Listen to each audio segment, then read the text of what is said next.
Hello, everyone, and welcome back to the first ever second episode of the crayus video podcast. It really means a lot that you watched the last one and you're here watching the second one. This one is not going to be an introductory video, and we're actually going to get into some more topics, more serious topics than we covered in the last video. So, let's begin. So, the first thing I want to go over is kind of like the state of the world and stuff. There's a book out there called Brave New World by Adolf Huxley, and it's actually quite good. What else? Yeah. How about let's talk about music. I'm a big fan of music. I like the Beatles, Sgt. Pepper. That's actually I have been listening to that album, a bit. Listened to it once today and once yesterday. Yesterday is a song by the Beatles. And yet yesterday as well, I listened to Revolver by the Beatles, another good album. And as you can see, I do have multiple copies of Sgt. Pepper. Actually, I do have another one. I have 3 copies in total. Each one of them is a different mix, and these are vinyl copies as well. I have a CD copy as well. But the different mixes are part of the reason I really like the Beatles. And the mixes have a lot of things different about them. Right back there on, it's my left, so I guess you're right. The right one is I think it's the US stereo pressing. I think from the 60s, maybe it's a repress from the 70s. I quite like it. I quite like the sound.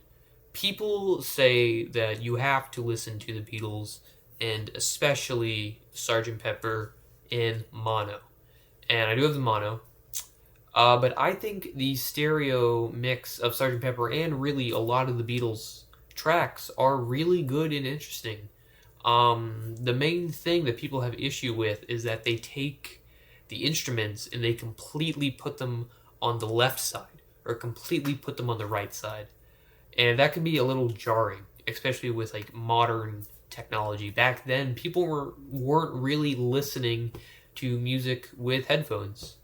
It was more so speakers. It was really only audiophiles that, not pedophiles, audiophiles, which is kind of like pedophiles of music. They were really the only ones who were maybe listening with headphones. Now it's extreme. I mean, everyone listens to music with AirPods on the Spotify now. So some of these mixes do sound a little outdated in numerous fronts, including just the stereo panning of it all. But I personally think that these mixes sound really good on speakers. I have bookshelf speakers over there that I listen to my records on. Maybe I can get them in a video later. But I really think that's how these mixes were meant to be listened to, not with headphones. They're still very nice with headphones, but I think it can definitely be jarring, especially if you're someone like me, who I personally think that my right ear is like quieter than my left ear. And I find that on a lot of songs that I listen to, mainly Beatles songs that I know very well and that are completely panned to left and right. I find that every time the right stuff is quieter. Like on the 2009 remaster of Strawberry Fields Forever, the orchestra is completely on the right speaker. And because of that, basically ruins that mix of the song for me when listening to it on headphones with on the original mix, on the stereo mix, because the orchestra is really the driving part of the latter half of that song, and I feel like I can like barely hear it. And on the verses, the reverse drums on the left side are just way more pronounced and louder than what I think should be the main part of the song. Which is why I really like the 2015 stereo mix of that track in particular. The 2015 mix of Strawberry Fields Forever by Giles Martin, who is actually George Martin's son, the original producer for a lot of the Beatles stuff. Some might say that's a case of nepotism, but I think he's a really good producer, and I really like what he did with basically every Beatles track that Giles Martin has gone back and reproduced. I think is very good. And like the Beatles subreddits are like, oh, this guy sucks. They're big into the idea that he's nepotistic, and it's just a waste to have him be the one to produce all these new albums. But anyway, that's been a bit of a tangent. I do also actually have the Giles Martin produced Sergeant Pepper from 2017 on vinyl. It's not one of those. That one's down there. And like the Strawberry Fields one, I really like how those sound. They have gone back and updated the Beatles songs to more so fit modern mixing. And I think sometimes it can fall a little flat in the sense where like we're making the Beatles sound like Imagine Dragons in terms of the mixing. Like this isn't really what they originally intended, but in a way it is because it's getting across these ideas to a new audience. It's I mean it really is if these albums just were just new albums now. This is how they would sound. But personally, I like the more toy-like sounding, older mixes from the 60s. They just sound different. And a lot of the times in my own songs, I try to kind of recreate that sound. And finally, we have the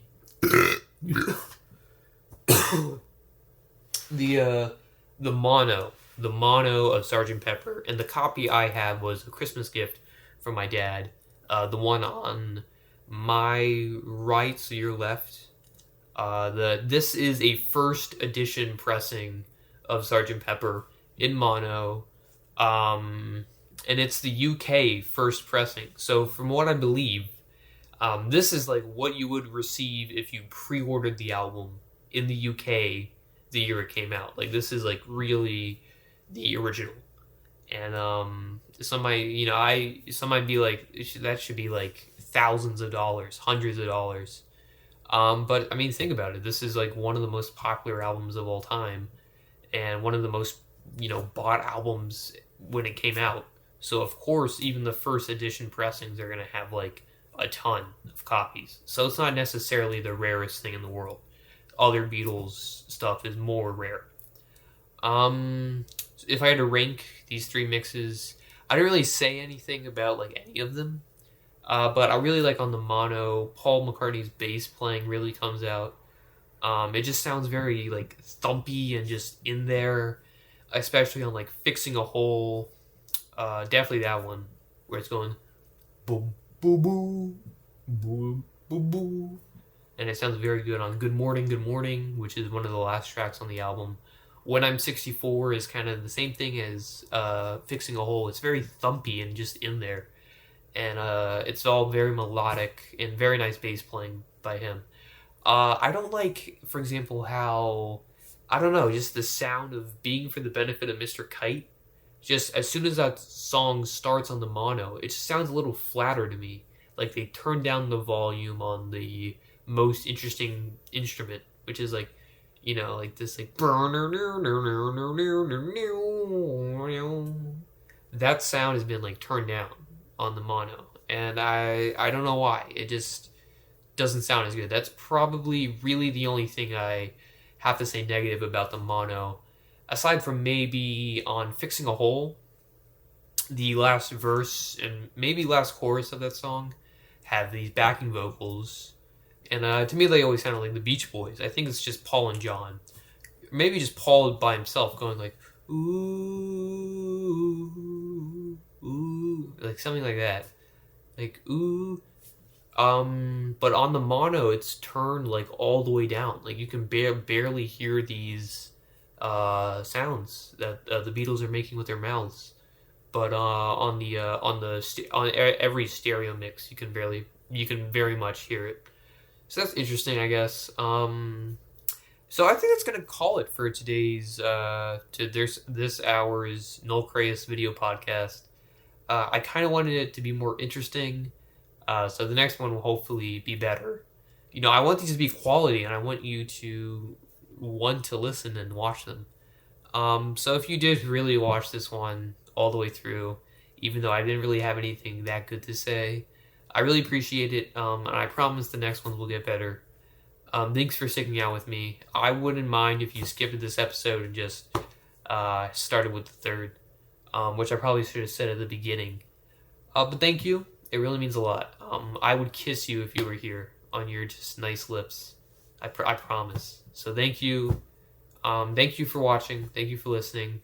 And goodbye. I'm going to get some editing software soon. So, these videos look a little better. But, man, we exceeded the 10-minute mark on this one, which is not what I wanted to do. The next one, 5 minutes. That's all it's going to be. So thank you for watching this hour's Noel Crayus video podcast. Thank you.